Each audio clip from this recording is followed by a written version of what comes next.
Hello.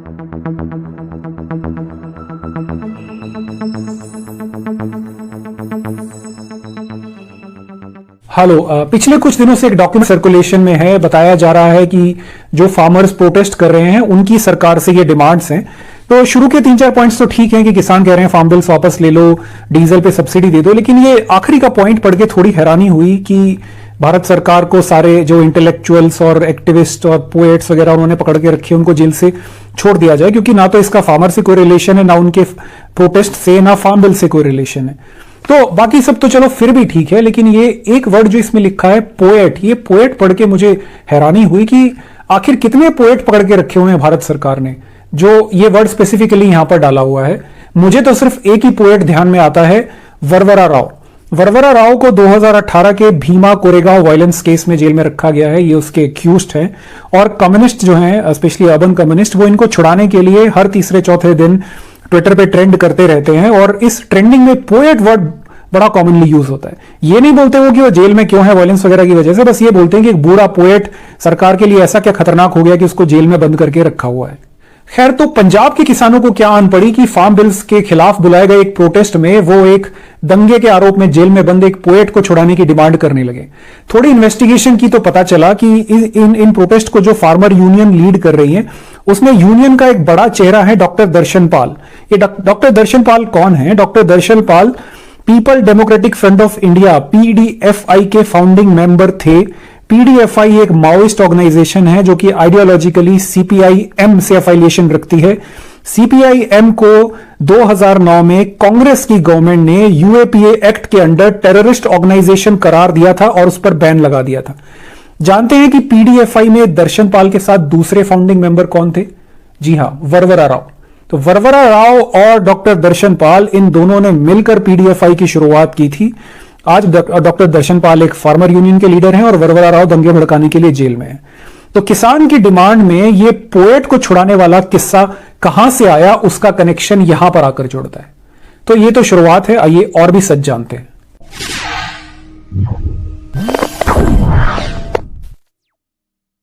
आगे बढ़ने से पहले किसान और किसान यूनियन के बीच का फर्क जान लेते हैं। रशियन रिवॉल्यूशन हुआ था 1917 से लेकर 1923 के बीच में। इसके बाद बड़े सारे सोशल रिफॉर्म्स हुए थे, स्पेशली वर्कर्स को लेके इंटरनेशनल लेबर ऑर्गेनाइजेशन की स्थापना हुई थी। उसके बाद सभी देशों में जो है ट्रेड यूनियंस बनने शुरू हुए। जैसे इंडिया में रेलवे यूनियन बना, मजदूर यूनियन बना, टेक्सटाइल यूनियन बना। इसी तरह बाद में किसान यूनियन भी बनने शुरू हुए, और ये बनने जरूरी थे ताकि जो वर्कर्स हैं उनका वो यूनाइटेड रहे, उनका जो इंटरेस्ट है वो प्रोटेक्टेड रहे। ज्यादातर यूनियंस पर शुरू से ही कम्युनिस्ट सोशलिस्ट का ही कब्जा रहा है। आपने अक्सर इनकी रैलीज में या इनके प्रोटेस्ट में लाल झंडे देखे होंगे और कम्युनिस्ट पार्टी का निशान देखा होगा। अगर आपको यकीन नहीं आता है तो एक बार गूगल में टाइप कीजिए trade union protests India, Google पे एंटर बटन दबाइए और उसके बाद इमेज क्लिक कीजिए। शुरू से लेकर आखिरी तक आपको सिर्फ लाल झंडों का ही सैलाब दिखाई देगा। जब तक ट्रेड यूनियंस एम्प्लॉयर्स के सामने वर्कर्स के इंटरेस्ट की बात करती थी तब तक तो ठीक था, लेकिन जैसे जैसे समय बदलता गया ये जितनी भी यूनियंस हैं वो किसी ना किसी पॉलिटिकल पार्टी से अफाइलेट होती गई। सेम हाल जो है किसान यूनियंस का भी हुआ, और समय के साथ ज्यादातर किसान यूनियन जो है वो पॉलिटिकल पार्टी के पपेट बन के रह गई है। इस समय पंजाब में जो प्रोटेस्ट कर रही हैं वो जो फार्मर यूनियंस हैं उनमें से 6 कम्युनिस्ट पार्टीज के साथ अफाइलेटेड हैं, 2 शिरोमणि अकाली दल के साथ अफाइलेटेड है, 1 कांग्रेस के साथ अफाइलेटेड है, 1 आम आदमी पार्टी के साथ अफाइलेटेड है। सबसे बड़ी किसान यूनियन जो इस प्रोटेस्ट का हिस्सा है वो है भारतीय किसान यूनियन।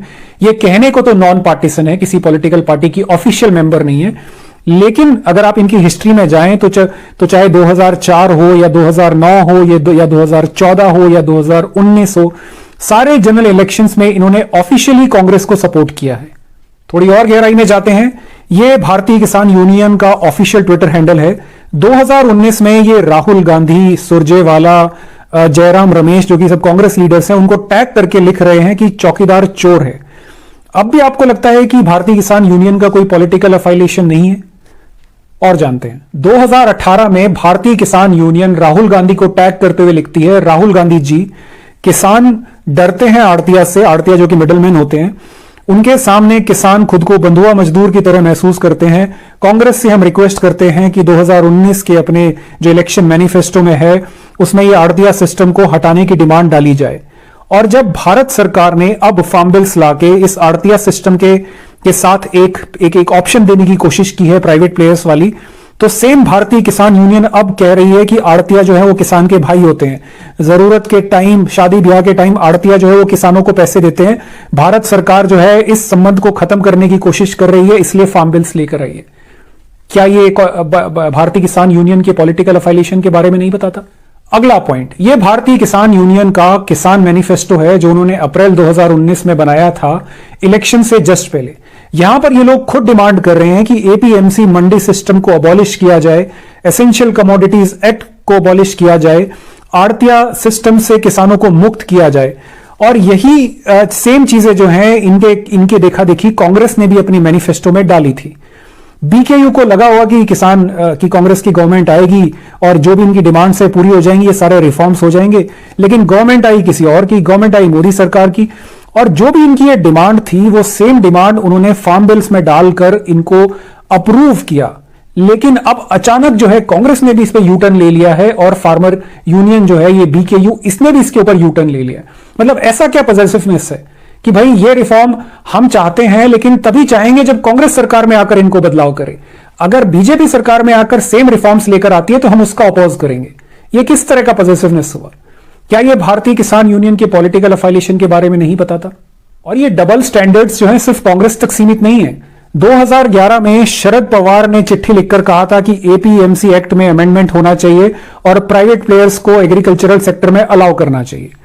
अरविंद केजरीवाल एक तरफ तो जो है किसान धरने को, बंद को सपोर्ट कर रहे हैं, उनके साथ में आकर खड़े हुए हैं, वहीं पर नवंबर 23 को दिल्ली सरकार ने चुपके से इसमें से एक फार्म लॉ को नोटिफाई भी कर दिया और इंप्लीमेंट भी कर दिया।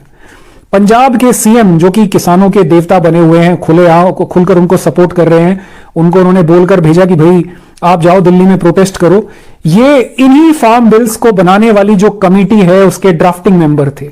सिर्फ इतना ही नहीं, 2016 में अमरिंदर सिंह जी ने खुद रिलायंस ग्रुप से बात की थी और उनको वो पंजाब एग्रीकल्चरल में इन्वेस्ट कराने के लिए भी लेकर आए थे। वो चाहते थे कि इससे किसानों की इनकम बढ़े, लेकिन अकाली दल ने जो है इस मांग को नहीं इंप्लीमेंट होने दिया।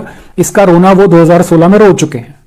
तो कुल मिलाकर बात यह है कि पॉलिटिकल पार्टीज भी चाहती थी कि ये रिफॉर्म्स हो, किसान यूनियंस भी चाहती थी ये रिफॉर्म हो, लेकिन ये नहीं चाहती थी कि ये रिफॉर्म बीजेपी गवर्नमेंट के थ्रू हो। इन लोगों ने ये रिफॉर्म कर दिया तो अचानक इन सबका हृदय परिवर्तन हो गया। और आप ये बात अच्छी तरह जानते हैं कि ज्यादातर किसान गरीब हैं, उन्हें चीजें ज्यादा पता नहीं होती। 86% किसान गरीब हैं, लेकिन वो अपनी यूनियंस पे ब्लाइंड ट्रस्ट करती हैं। उन्हें पता है कि यूनियन कर रही है तो सही कर रही होंगी, और इसी चीज का फायदा यूनियन उठाती हैं और अपने पॉलिटिकल मास्टर्स के कहने पर फार्मर्स को मैनिपुलेट करने की कोशिश करती हैं। आखिरी में मैं एक बार फिर से रिपीट करना चाहूंगा कि मैं फार्मर्स की बात नहीं कर रहा हूं, मैं फार्मर यूनियंस की बात कर रहा हूं। जिस तरह क्रिकेट एडमिनिस्ट्रेशन में क्रिकेट प्लेयर्स से ज्यादा पहले पॉलिटिशियंस, ब्यूरोक्रेट्स और ये एडमिनिस्ट्रेटर ही हुआ करते थे, जैसे जगमोहन डालमिया हुआ या लालू प्रसाद यादव हुआ, अरुण जेटली हुए, या और भी इस तरह के नाम है, अब जाकर क्रिकेट प्लेयर्स होने शुरू हुए। वैसे ही किसान यूनियन में किसानों से ज्यादा एक्टिविस्ट होते हैं, कम्युनिस्ट होते हैं, अलग अलग प्रोफेशन के लोग होते हैं। तो फार्मर यूनियंस के अगेंस्ट बोलने का यह मतलब नहीं है कि मैं फार्मर्स के अगेंस्ट बोल रहा हूं। फार्मर्स के सपोर्ट में मैंने अपनी पिछली वीडियो में भी कहा था कि उनके कंसर्न जेन्युइन है, जो भी है उनको एड्रेस किया जाना चाहिए, गवर्नमेंट ने उनसे बात करनी चाहिए। और ये लाइनें जो मैंने अभी लास्ट में रिपीट की, मैंने इसलिए की है क्योंकि कम्युनिस्ट जो होते हैं उनका एक बड़ा ही वो लोगों का माइंड मैनिपुलेट करने का तरीका होता है, उनको ह्यूमिलिएट करने की कोशिश करना, चीजों को मैनिपुलेट करके। जैसे अगर मैं कहूं कि मुझे छपाक मूवी अच्छी नहीं लगी, तो मैं ये बोलना चाह रहा हूं कि मुझे उसमें या तो एक्टिंग पसंद नहीं आई, या उसका स्क्रीन प्ले पसंद नहीं आया, या इस तरह या फिल्म जो थी। तो अगर मैं कहूंगा मुझे छपाक पसंद नहीं आएगी, तो मुझे कहा जाएगा कि तुम इसका मतलब एसिड अटैक को सपोर्ट कर रहे हो, शेम ऑन यू। मैं अगर ये कहूं कि भाई जो एनिमल राइट एक्टिविस्ट होते हैं, पीटा वगैरह, वो जन्माष्टमी में उनको गाय याद आती है, लेकिन ईद के टाइम वो कहां सो जाते हैं, तो मैं यहां पर एक्टिविस्ट की हिपोक्रेसी एक्सपोज कर रहा हूं, लेकिन मुझे कहा जाएगा कि तुम इस्लामोफोबिक है, शेम ऑन यू। और ये इस तरह के जो अटैक्स होते हैं ये ग्रुप में करते हैं, कम्युनिस्ट अचानक करते हैं। तो जो नया बंदा होता है घबरा जाता है, यार मैं तो ये बोल ही नहीं रहा था, मैं तो कुछ और बोल रहा था। तो लोग इसलिए इनके सामने बोलने से डरते हैं। हम तो पुराने लोग हैं, इस मामले में आदत पड़ गई है, इन लोगों को सीरियसली नहीं लेता मैं। तो वे लोग जिनमें जो थोड़ा दिमाग लगाना जानते हैं अपना, जो फैक्ट और लॉजिक में बिलीव करते हैं, वो प्लीज मेरी बात सुनकर जो भी मैंने कहा है उन फैक्ट को आप काउंटर चेक करो, खुद भी पढ़कर देखो, उसके बाद अपना ओपिनियन बनाओ। जो लोग ब्रेन डेड हैं उनको समझाने का फायदा नहीं है। तो कुल मिलाकर समरी यही है कि किसानों की मांग जो है, जो उनके कंसर्न्स हैं वो जेन्युइन है, उनको भारत सरकार ने एड्रेस करना चाहिए। एट द सेम टाइम जो फार्मर यूनियंस है जिसपे किसान आंख बंद करके भरोसा करते हैं वो उतनी ऑनेस्ट नहीं है जितना आपको लगता है। उन सबके जो है पॉलिटिकल मास्टर्स होते हैं और वो उनके कहने पर अपना स्टैंड जो है वो 180 डिग्री टर्न कब ले लेंगे आपको पता भी नहीं चलेगा। इसलिए फार्मर यूनियन से बचे रहने की जरूरत है। Thank you.